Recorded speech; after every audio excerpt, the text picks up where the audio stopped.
the Division of Electrical Communication and Cyber Systems. And so I see a lot of work that's going on in related areas to the theme of this conference. And so I'd like to just share with you that experience. Last night, I spent some time trying to make the letters larger in my slides so that you can see them. I had no idea this is the biggest screen I've ever used, and I didn't need to spend 2 in the morning working on the font size. So this is just a standard disclaimer. There are some things in this talk that mention research areas, topics for further research. And when I make this presentation in the United States, I want to let people know that I'm not encouraging them to write proposals for funding in those areas. There's no guarantee that if you write a proposal in one of these areas, you'll receive funding. Last night also I was working on giving several grants to researchers in the United States who will survive competitions and will be receiving funding for their research. So that's one of my main duties in the science and technology. So here are the goals of my presentation. First, to give a brief snapshot of some of the major research areas going on related to integration of renewable generation into the power grid. And that's a topic that is of great importance here in Palestine and great importance to this community in this conference. The second purpose of my presentation is to introduce some existing pathways for collaboration of scientists and engineers overseas with people in the United States. In fact, possibilities of receiving funding. So not necessarily through NSF, but other pathways. So I'm going to mention that later on, and I'm always available if somebody wants to communicate with me, talk about making contact with people, to just share ideas, to learn about the latest research overseas, to share your ideas with people overseas that may benefit from some of the work that's going on here. I'll be happy to provide some support and assistance. And I also speak Arabic, so I can talk to you in Arabic too. But for the purpose of this lecture, it's purely English.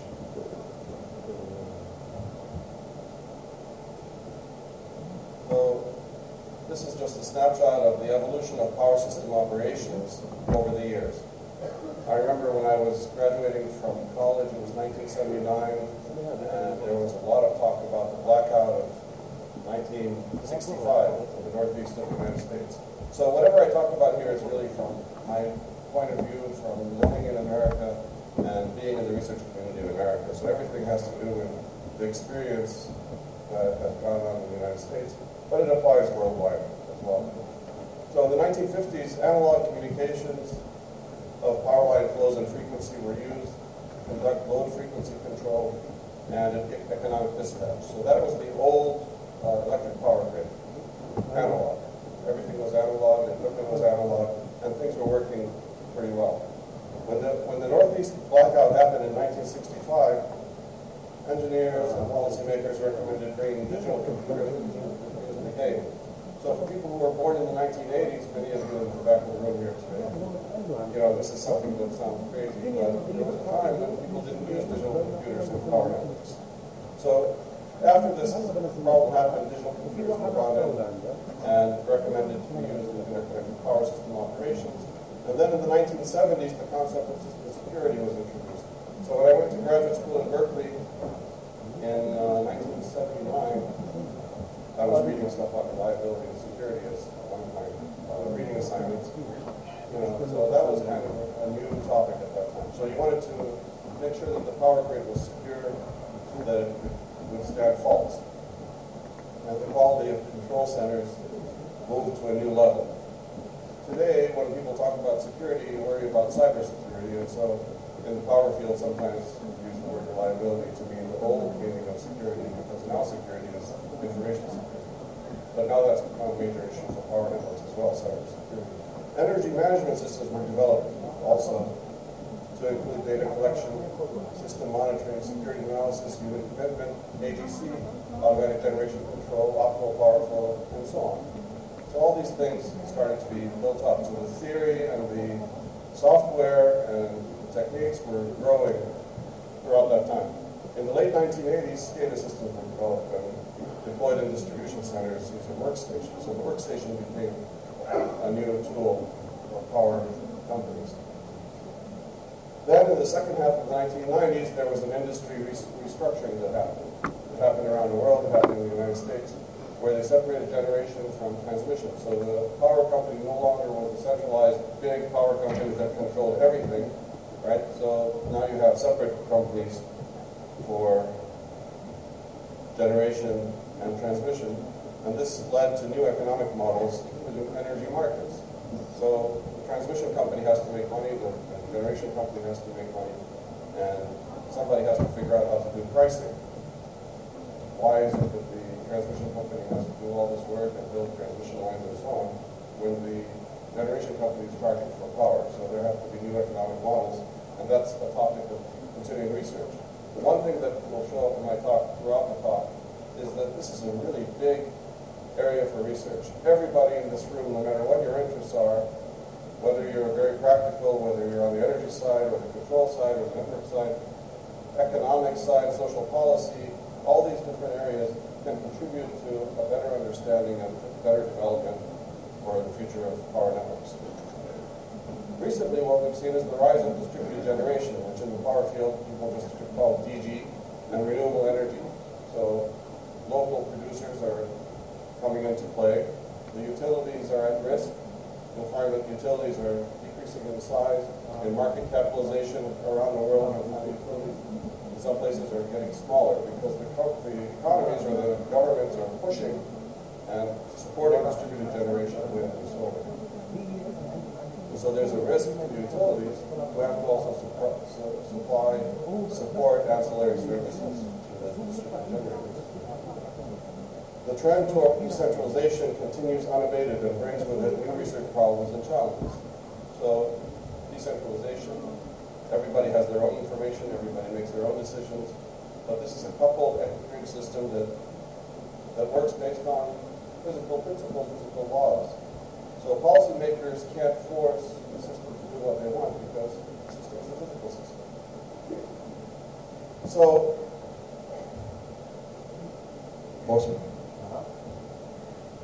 all right, so the reason I don't hold the microphone closer is because I feel like there's a hissing in my ear. But do you hear it okay?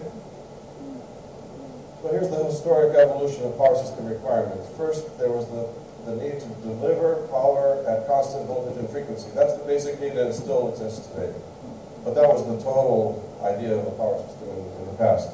Then, like I mentioned, we had to ensure system security or reliability to contingencies. Contingencies is a short circuit, loss of a line, loss of a generator. You want to ensure that the system will survive and be secure with respect to certain contingencies. So that's a whole theory in power systems. And then the idea of fragility and increasing resilience of power systems came up. You want to reduce system fragility, increase its resilience. Now the topic is more increased system flexibility. Flexibility because you have wind and solar that are not predictable, and you have all kinds of things happening, and you want the power system to be able to withstand events and changes, environmental and human.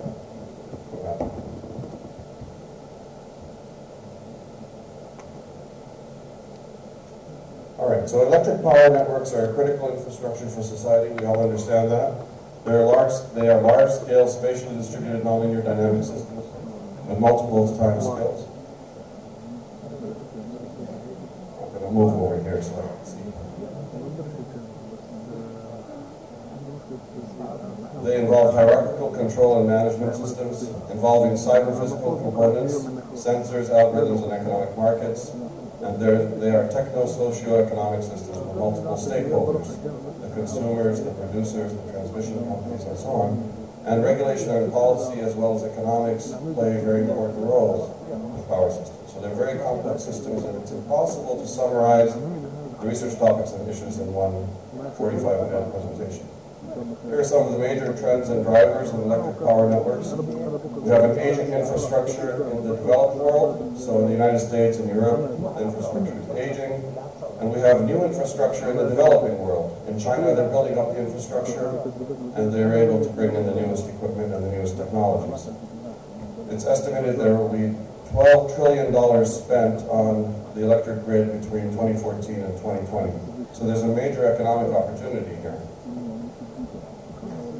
And that involves all different aspects of grid development. And people in Palestine maybe cannot produce a lot of equipment and send it overseas, but they can contribute to development of new algorithms, new software, and so on. The integration of renewable electric energy from wind and solar, including prosumers, is a new development.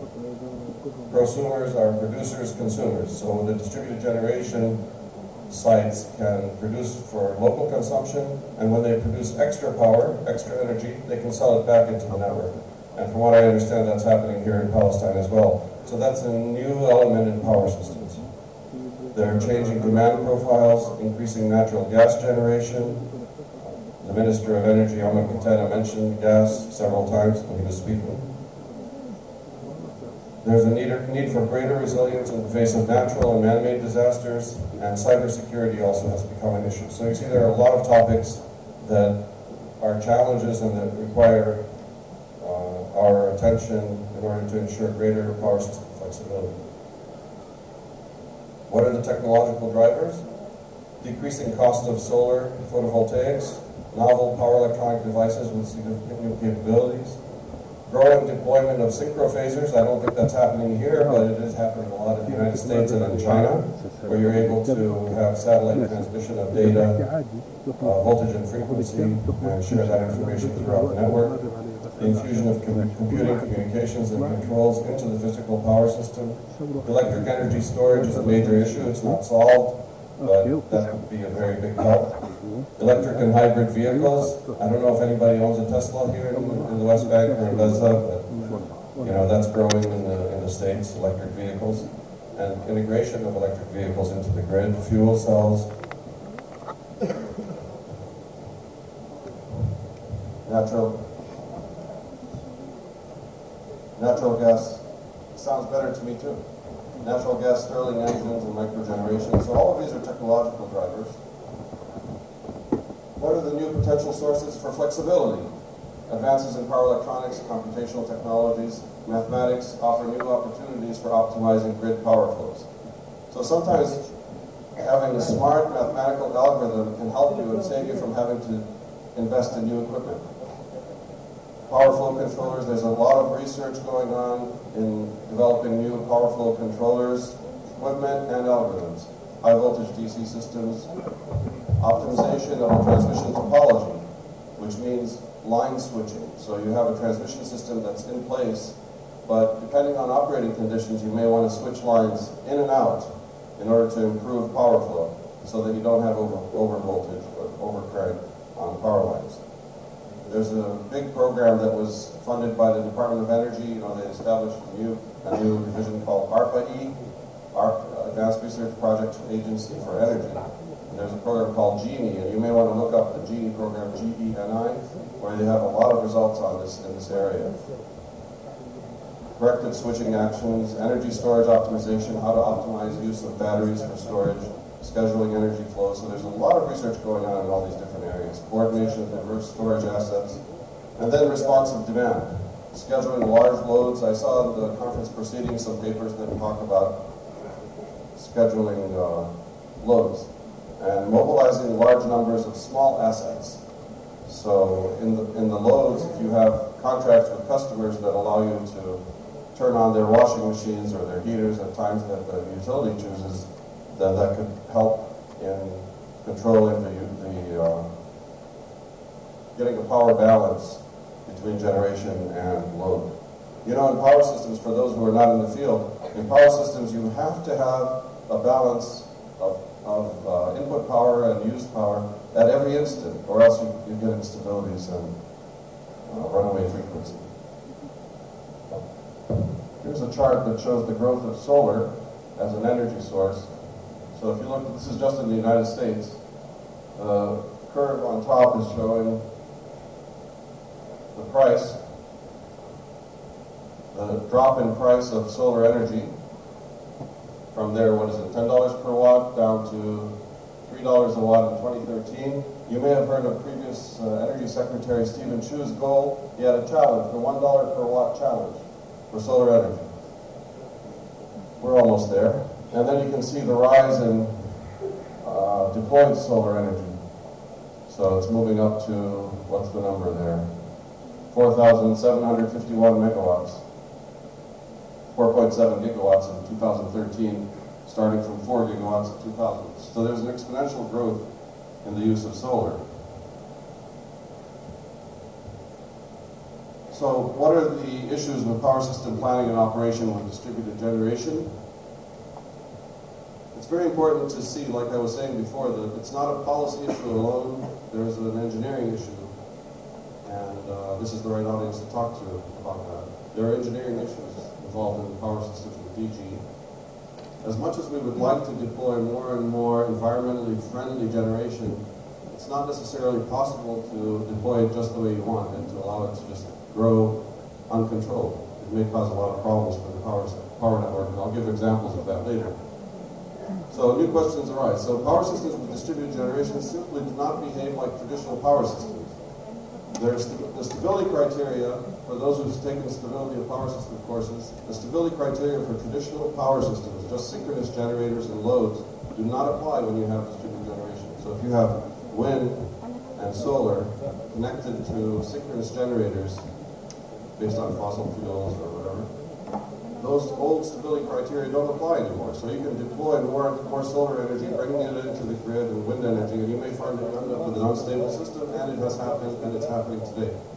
So I think Palestine can learn from lessons that have been seen around the world and try to contribute to the area, and also to use those lessons to build a better power network with distributed generation, so that it doesn't have those problems, and be an example for the rest of the world.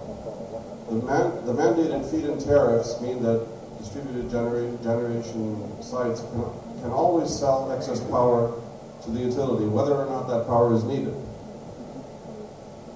So that's a policy issue, and it's happened in several countries that the country spends a lot of money on generation that just isn't really used, it's just thrown away. There's no economic policy to cover utility costs to support voltage of DG sources. So if there's a place and they're just building out more and more distributed generation, as you have more and more distributed generation, the voltage support becomes needed more, and who should pay for that? So should the one who puts in the newest solar generation pay more than the one who put in the earlier solar generation? These issues are being looked at, for example, in countries like Germany. They don't have answers for these issues right now. How to price high variability power sources. So I'll give an example of research on that later. Solar and wind. How do you put a price on that kind of generation? Can you use decentralized optimization to guarantee optimal power flow? There are research results recently out of Caltech which are very promising in that area. Decentralized optimization, as the systems get larger and larger, you cannot do centralized optimization anymore. But local power systems can do decentralized optimization, and then if they do it right, is this too loud? What happened?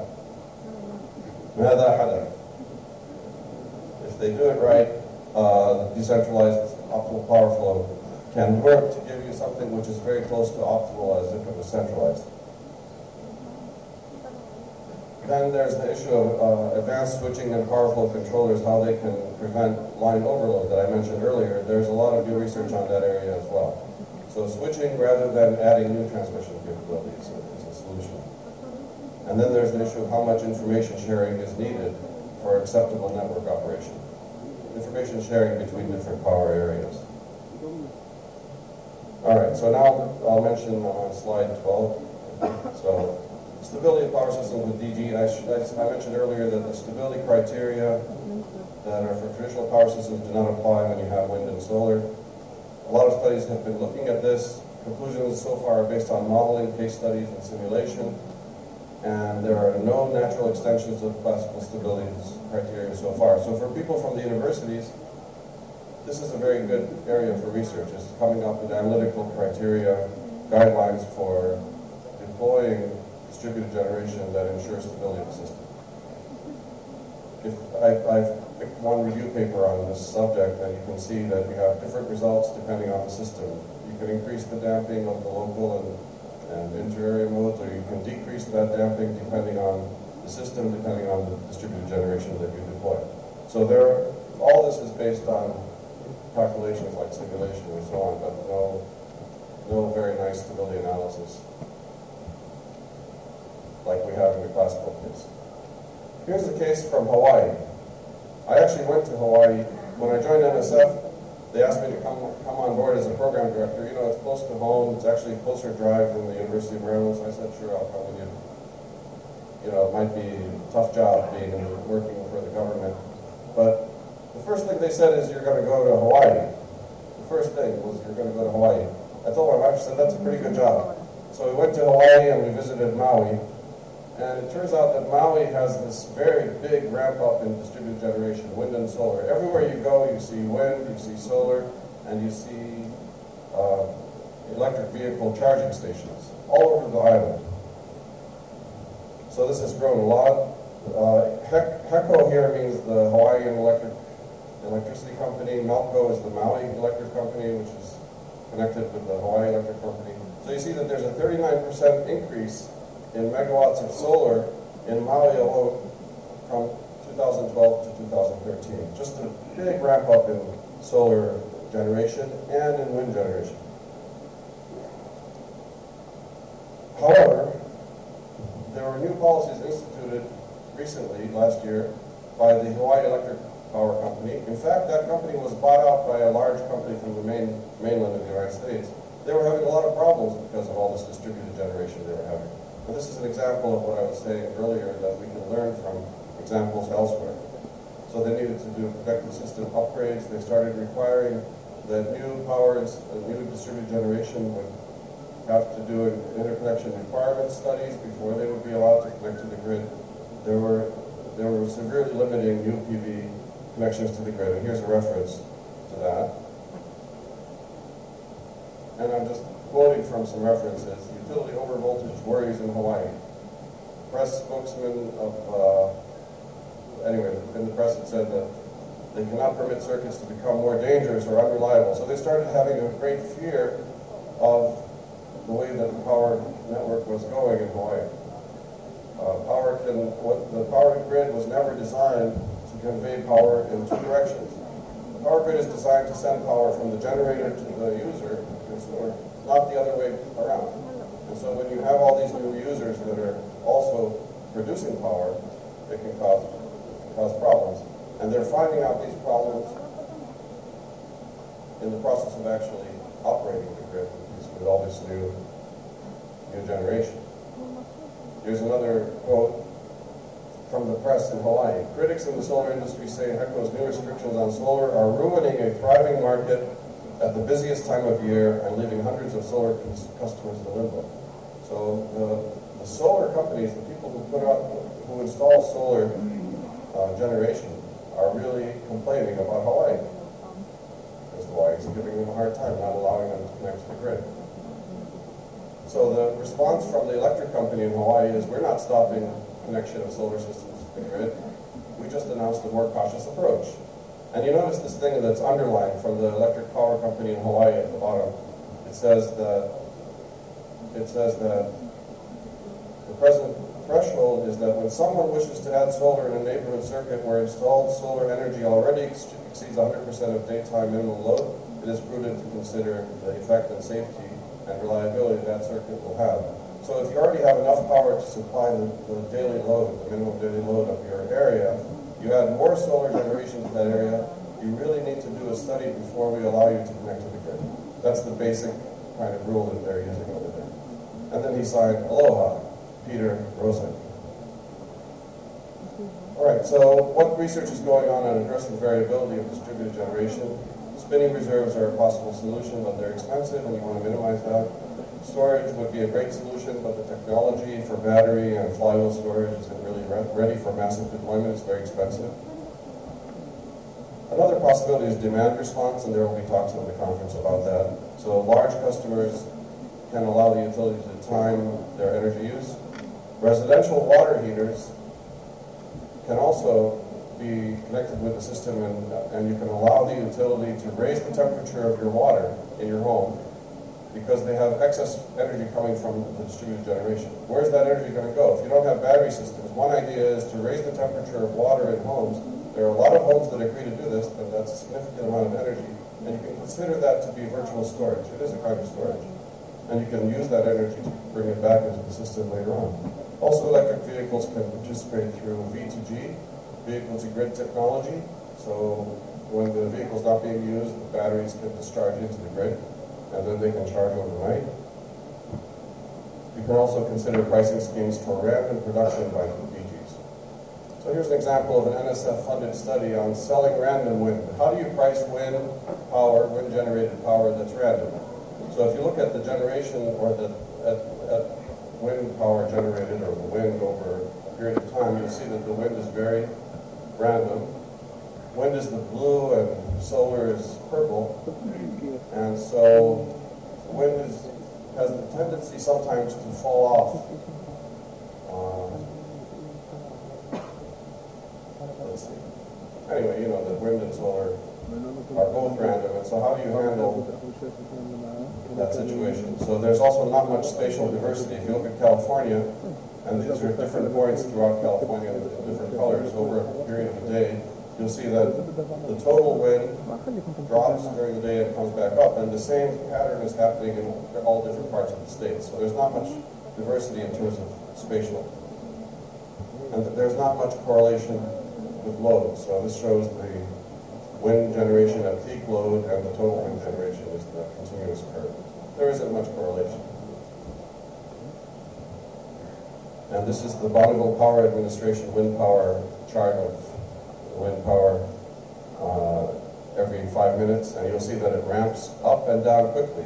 So wind is more variable than solar. It ramps up and down very quickly. So there's a cost to being able to supply power that needs to compensate for the lack of wind power. When wind power drops suddenly, you have to bring up your other reserve power very quickly, and that's a very expensive proposition.